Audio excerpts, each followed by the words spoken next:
രാഷ്ട്രീയ കേരളത്തെ ഒന്നടങ്കം ഉലച്ചുകളഞ്ഞ ഒരു മരണം നടന്നിട്ട് വർഷം 1 പിന്നിട്ടിരിക്കുന്നു. മരിച്ചയാളുടെ കുടുംബം ഇന്നും നീതിക്കായി കോടതി വാതിലുകൾ മുട്ടുകയാണ്. മരണത്തിന് കാരണക്കാരെന്ന് പറയപ്പെടുന്നവർ സസുഖം സ്വന്തം മേഖലയിൽ വിരാജിക്കുന്നു. മരിച്ചത് കണ്ണൂരിലെ ADM ആയിരുന്ന നവീൻ ബാബു. മരണത്തിന് ഉത്തരവാദിയായി ചൂണ്ടിക്കാട്ടുന്നത് കണ്ണൂർ ജില്ലാ പഞ്ചായത്ത് പ്രസിഡന്റായിരുന്ന PP ദിവ്യ. 1 വർഷം പിന്നിടുമ്പോഴും നവീൻ ബാബു തൂങ്ങി മരിച്ച ക്വാർട്ടേഴ്സിന്റെ ഇന്നത്തെ അവസ്ഥ പോലെ കാടുപിടിച്ച് കിടക്കുന്നുണ്ട് ഒട്ടനവധി ചോദ്യങ്ങൾ. യഥാർത്ഥത്തിൽ നവീൻ ബാബുവിന് നീതി കിട്ടിയോ? മഞ്ജുഷയുടെയും മക്കളുടെയും കണ്ണീര് കാണാൻ നീതി ദേവതയ്ക്ക് കണ്ണില്ലേ? കേസിലെ ഏകപ്രതിയായ PP ദിവ്യ എന്തിന് കള്ളം പറഞ്ഞു? ആരും വിളിക്കാത്ത ആ യാത്രയയപ്പ് ചടങ്ങിലേക്ക് ദിവ്യയെ വിളിച്ചത് ആര്? ആർക്കു വേണ്ടിയാണ് ദിവ്യ അന്ന് കള്ളം പറഞ്ഞത്? ചോദ്യങ്ങൾ നിരവധിയാണ്. ഒന്നിനും ഉത്തരമില്ല. കേസിൽ തുടരന്വേഷണം ആവശ്യപ്പെട്ടുള്ള നവീൻ ബാബുവിന്റെ ഭാര്യ മഞ്ജുഷയുടെ ഹർജി കോടതിയിലാണ്. മഞ്ജുഷയ്ക്ക് നീതി ലഭിക്കുമോ? അറിയില്ല. 2024 October 15 Kannur additional district magistrate ആയിരുന്ന നവീൻ ബാബുവിനെ പള്ളിക്കുന്നിലെ ക്വാർട്ടേഴ്സിൽ തൂങ്ങി മരിച്ച നിലയിൽ കണ്ടെത്തിയത്. അതിന് തലേദിവസം നടന്ന നവീൻ ബാബുവിന് യാത്രയയപ്പ് നൽകുന്ന പരിപാടിയിലേക്ക് അപ്രതീക്ഷിതമായി PP ദിവ്യ കടന്നു വന്നിരുന്നു. സ്വന്തം നാടായ പത്തനംതിട്ടയിലേക്ക് സ്ഥലം മാറി പോകുകയായിരുന്നു നവീൻ ബാബു. യോഗത്തിനെത്തിയ ദിവ്യ ജില്ലാ കളക്ടറുടെ സാന്നിധ്യത്തിൽ നവീൻ ബാബുവിനെ കടുത്ത രീതിയിൽ വിമർശിച്ചു. ഒട്ടും നിർദോഷമല്ലാത്ത ഒരു ചാപ്പകുത്തൽ.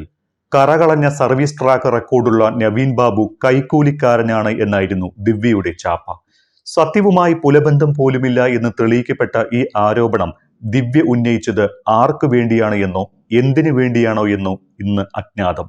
ദിവ്യയുടെ കല്ലുവെച്ച നുണ സത്യമാക്കാൻ ഒരു പെട്രോൾ പമ്പ് അനുമതിയുമായി ബന്ധപ്പെട്ട ഫയൽ ക്ലിയർ ചെയ്യാൻ 1 ലക്ഷം രൂപ കൈക്കൂലി വാങ്ങിയെന്ന കഥകൾ നവീന്റെ മരണശേഷം ഉയർന്നു വന്നു.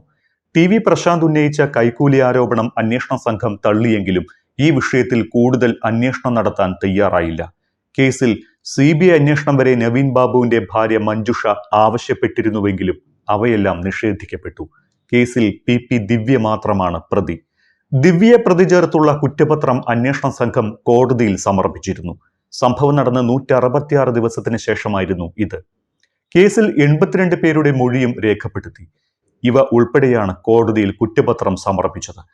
തുടരന്വേഷണം ആവശ്യപ്പെട്ട നവീൻ ബാബുവിന്റെ ഭാര്യ നൽകിയ ഹർജി കോടതിയുടെ പരിഗണനയിലാണ്. കേസുമായി ബന്ധപ്പെട്ട PP ദിവ്യയോട് ഡിസംബർ 16 ഹാജരാകാൻ ആവശ്യപ്പെട്ട തലശ്ശേരി അഡീഷണൽ 2ാം സെഷൻസ് കോടതി തന്നെയാണ് ഈ കേസും പരിഗണിക്കുന്നത്. അന്വേഷണ സംഘത്തിന്റെ വീഴ്ചകൾ അക്കമിട്ട് ചൂണ്ടിക്കാട്ടിയാണ് നവീൻ ബാബുവിന്റെ കുടുംബം തുടരന്വേഷണത്തിന് ഹർജി നൽകിയിരിക്കുന്നത്. കോടതി തുടരന്വേഷണം അനുവദിച്ചാൽ മാത്രമേ ഉത്തരം കിട്ടാത്ത അനവധി ചോദ്യങ്ങളിലേക്ക് അന്വേഷണ സംഘത്തിന് കടന്നു ചെല്ലാൻ പറ്റുകയുള്ളൂ. എന്നാൽ CBI അന്വേഷണം ആവശ്യപ്പെട്ടുള്ള അന്വേഷണം സുപ്രീം കോടതി തള്ളിയത് പ്രതിഭാഗം പിടിവള്ളിയാക്കും. കുറ്റപത്രത്തിലെ 13 പിഴവുകൾ ചൂണ്ടിക്കാട്ടിയാണ് മഞ്ജുഷ ഹർജി നൽകിയിരുന്നത്. പ്രശാന്തനിൽ നിന്ന് നവീൻ ബാബു കൈക്കൂലി വാങ്ങിയെന്ന പ്രചാരണം തെറ്റാണ് എന്ന് തെളിഞ്ഞിട്ടും ഇക്കാര്യത്തിൽ പ്രത്യേക അന്വേഷണ സംഘം തുടർന്ന് അന്വേഷണം നടത്തിയില്ല എന്നതാണ് ഏറ്റവും പ്രധാനപ്പെട്ട പിഴവായി ഹർജിയിൽ ചൂണ്ടിക്കാട്ടുന്നത്. മറ്റ് പ്രധാന പിഴവുകൾ ഇവയാണ്. പെട്രോൾ പമ്പിന് NOC നൽകാൻ നവീൻ ബാബു കാലതാമസം വരുത്തിയിട്ടില്ല. നവീൻ ബാബു കുറ്റസമ്മതം നടത്തിയെന്ന് ജില്ലാ കളക്ടർ പറഞ്ഞിട്ടില്ല. ജില്ലാ കളക്ടറുടെ ആദ്യ പ്രതികരണവും മൊഴിയും തമ്മിൽ വൈരുദ്ധ്യമുണ്ട്. ഇതേക്കുറിച്ച് SIT അന്വേഷിക്കാതെ അന്വേഷണം അട്ടിമറിച്ചു. സ്വർണ്ണപ്പണയം കൈക്കൂലി നൽകാനെന്ന മൊഴി SITയെ വഴിതെറ്റിക്കാനാണ്. പ്രശാന്തന്റെ മൊഴിയിലെ വൈരുദ്ധ്യം തെളിയിക്കാൻ SIT ബാങ്ക് അക്കൗണ്ട് രേഖകൾ കണ്ടെത്തിയില്ല. നവീൻ ബാബു കൈക്കൂലി വാങ്ങിയെന്ന് മുഖ്യമന്ത്രിക്ക് പ്രശാന്തൻ നൽകിയ പരാതിയിലില്ല. മുഖ്യമന്ത്രിക്ക് നൽകിയ പരാതിയെപ്പറ്റി പ്രോസിക്യൂഷൻ മറച്ചുപിടിച്ചു. നവീൻ ബാബുവിന്റെ ക്വാർട്ടേഴ്സിന് സമീപത്തു നിന്നുള്ള CCTV ദൃശ്യങ്ങൾ എഡിറ്റ് ചെയ്തു. ദൃശ്യങ്ങളിലുള്ള ആളുകളെ SITക്ക് തിരിച്ചറിഞ്ഞില്ല. സമ്പൂർണ്ണ CCTV ദൃശ്യങ്ങൾ ഹാജരാക്കാൻ SITക്ക് കഴിഞ്ഞതുമില്ല. ഇത്രയും കാര്യങ്ങൾ ചൂണ്ടിക്കാട്ടിയുള്ള കുടുംബത്തിന്റെ ഹർജി കോടതിയുടെ പരിഗണനയിലാണ്. ഇക്കാര്യങ്ങളിലെല്ലാം അന്വേഷണത്തിലൂടെ ഇനിയും ഉത്തരം കണ്ടെത്തേണ്ടിയിരിക്കുന്നു. നവീൻ ബാബുവിന്റെ ജീവിതത്തിൽ ചുവന്ന ക്രോസ് വരച്ച PP ദിവ്യയ്ക്ക് ഇന്ന് എന്ത് സംഭവിച്ചു?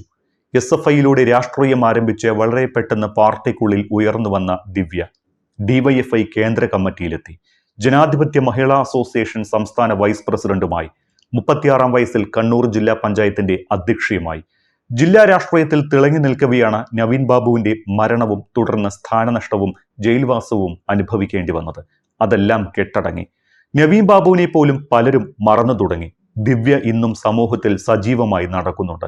ഫേസ്ബുക്ക് അടക്കമുള്ള സമൂഹ മാധ്യമ പ്ലാറ്റ്ഫോമുകളിൽ സജീവമായ ഇടപെടൽ നടത്തുന്നുണ്ട്. UDF-നെതിരായ ശക്തമായ ആക്രമണങ്ങളുമായി CPM-ന്റെ സൈബറിടത്തിൽ ദിവ്യ സജീവമാണ്. എന്നാൽ ദിവ്യ ഉന്നയിച്ച ആരോപണങ്ങൾ ഇപ്പോഴും അന്തരീക്ഷത്തിൽ നിൽക്കുകയാണ്. നവീൻ ബാബുവിന്റെ യാത്രയയപ്പ് യോഗത്തിൽ വെറും 2 ദിവസം മാത്രം കാത്തിരിക്കണമെന്ന് ദിവ്യ പറഞ്ഞത് എന്തിനായിരുന്നുവെന്ന് പിന്നീട് വെളിപ്പെട്ടില്ല.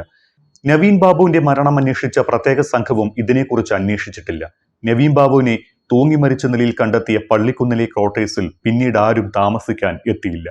മരണശേഷം പോലീസ് കിട്ടിയ നാട പോലും അഴിച്ചു മാറ്റിയിട്ടില്ല. ക്വാർട്ടേഴ്സിലേക്ക് ആരും വരാതായതോടെ കാടുപിടിച്ചു കിടക്കുകയാണ്. നവീൻ ബാബുവിന്റെ മരണവുമായി ബന്ധപ്പെട്ട അനവധി ചോദ്യങ്ങളും ഇതുപോലെ ഉത്തരമില്ലാതെ കാടുപിടിച്ചു കിടക്കുന്നു.